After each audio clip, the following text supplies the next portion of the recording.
Hey, welcome to another video. Today I'm going to talk a little bit about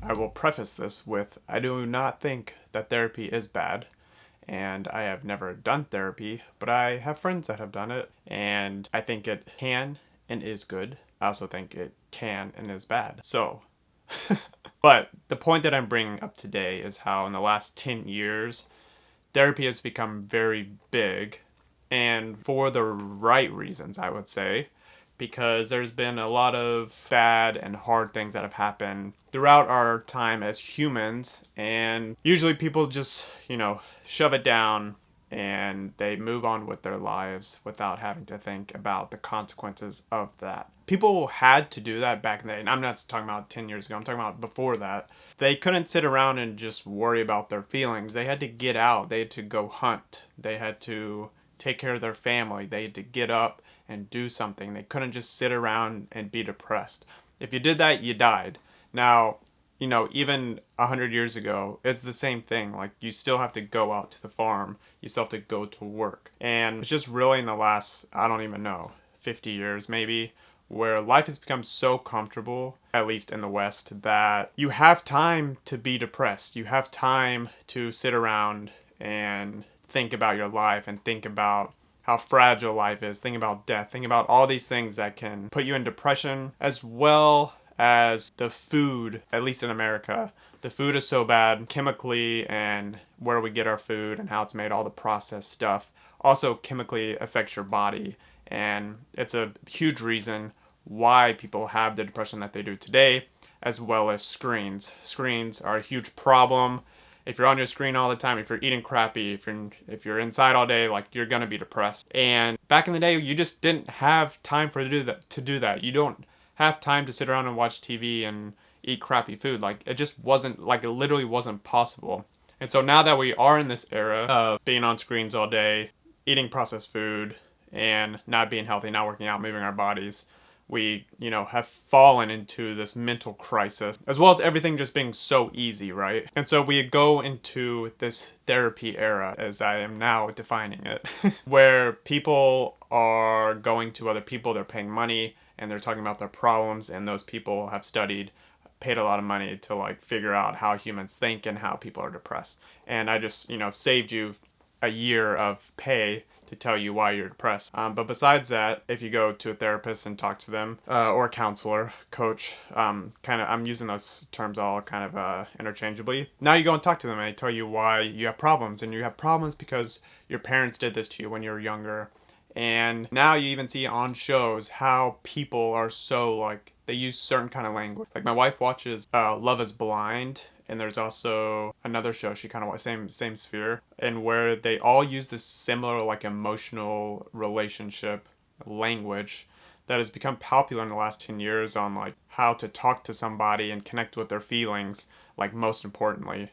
Like, that's the most important thing in life, is connecting with someone in their feelings, and how your past has affected you today and how you're going to get over that. And it's just interesting that, like, it's become so popular that we, like, psychoanalyze everyone, and it's like, oh, you have a hard time cleaning your room. Why is that? Well, because my dad yelled at me when I was 6 years old to go and clean up my room.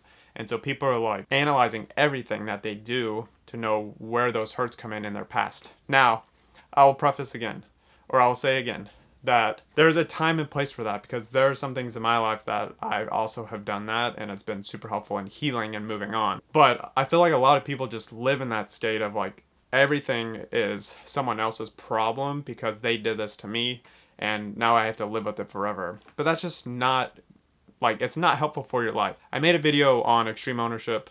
You should go check that out, and I talk a little bit more about in that video. But continuing on. So we have been, like, taught by popular culture that we need to be aware of our past and our past hurts and how that impacts us today, and how we need to be aware of everyone's emotions and how emotions are, like, so important. And I'm just here to say that they are not that important. God has made us with emotions, and they're good. Like, who doesn't want to be happy? Who doesn't want to have fun? Who doesn't want to, feel sad sometimes, because without the sad moments, the happy moments aren't that great. Like, you want to feel emotions. Like, I'm not talking about feeling emotions. I'm talking about like letting emotions rule your life and allowing past things to rule your emotions today. So when I was becoming a dad for the first time, I was actually kind of walking through some of this where I could analyze like stuff in my past and learn like where it affected me and how to move on from it, right? And I feel like I like kind of caught this bug where I was worried when I was parenting my my 1 year old, my 2 year old, my 3 year old, like as my oldest was growing up. I have two boys, but I'm talking about my firstborn, who's now almost 5. But the first few years of his life, I felt like there were times where I was worried if I did something, it would impact him for the rest of his life. And I understand that when you're young, like you're a baby, like you don't remember anything. But that first like year is super important for your connection as a dad, as a mom, to your kid. Like, it's so important. It's like where your kid becomes like attached to you and has healthy tendencies, and it like impacts them forever. And so it's not like stuff that happens during that time they don't necessarily have to mentally remember. It's just the impact on everything, their development and how they live the rest of their lives. And so I was kind of worried, like, I didn't know how to discipline. I didn't know if I was disciplined correctly. I didn't know if I was loving him correctly. Like, when things went wrong, I wasn't sure what to do.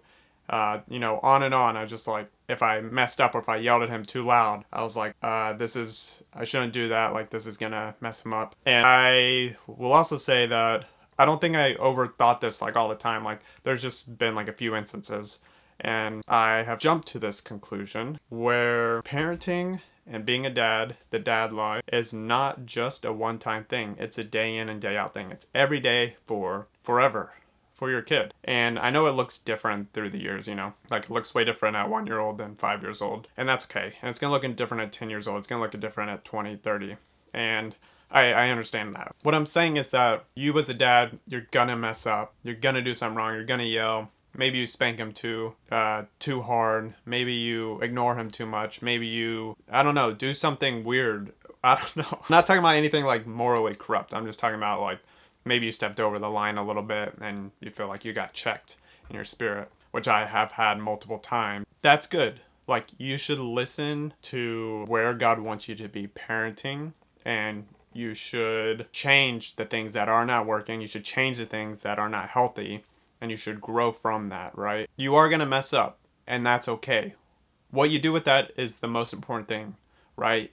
I've apologized to my 5-year-old like so multiple times, and you could say, well, he doesn't understand. It's not really about him understanding, even though I think he understands more than he does.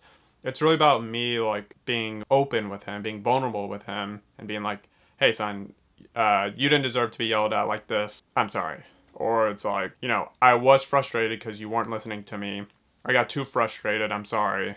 Move on. We can address the problems together, and that can show him that it's okay to make mistakes, but we're going to fix it and we're going to move on. Like, it doesn't have to ruin our relationship. And I think too many times parents, or like kids growing up without that connection with their parents, they feel like they aren't cared for. They feel like their parents are like this some other like righteous being that never screws up. So then when they get to be an adult and they start realizing everything about their parents, like their relationship splits because for the first time they've seen their parent as a human being who has like made mistakes, and it wasn't the image that they grew up with. Like, it's totally different.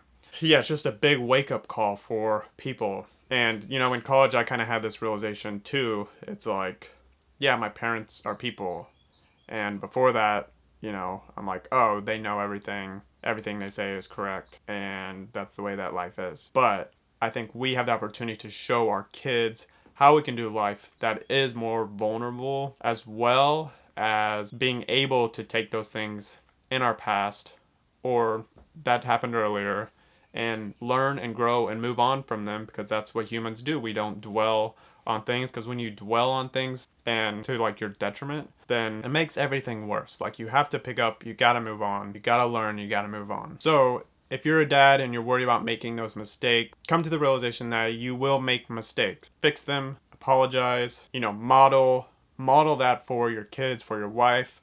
If you mess up, if you yell at your wife in front of your kids, which, side note, you should argue some with your spouse in front of your kids. Like, they need to understand how people disagree. And if things get heated, if someone crosses the line, like, they need to see that you also know how to apologize and how to be like a real person.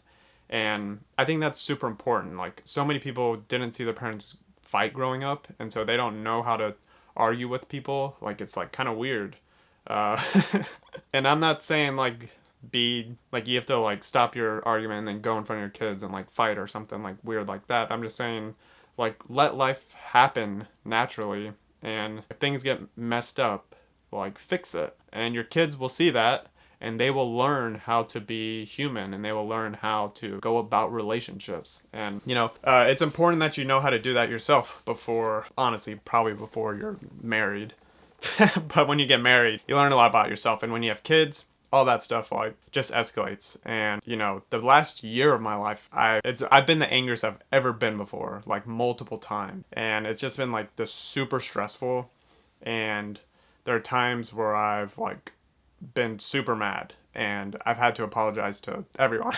My wife, my kids, and we learn and we grow from that. And even when things are hard, like, we still have to learn and grow and like take responsibility, take ownership. And so, yeah, you'll make mistakes, figure it out, move on. You can do it. One thing that you do for your kid is not going to mess them up, as long as you reconcile with them, as long as y'all forgive each other, as long as you ask for forgiveness. Forgiveness is super huge in your relationship with your family. And so do that, because without it, who wants to deal with that? Who wants to deal with like people being mad at each other? And yeah, it's not very fun. So if you are a dad, you're an entrepreneur, I have a newsletter for free. Sign up on in the description. And if you want to know how you take more ownership in your life, how you do that, why you do that, and how you can do it, check out this video, and I'll see you over there. All right, see you later. See you out there. Thank you for watching. Make sure to subscribe. Alrighty. See you later again. Toodaloo.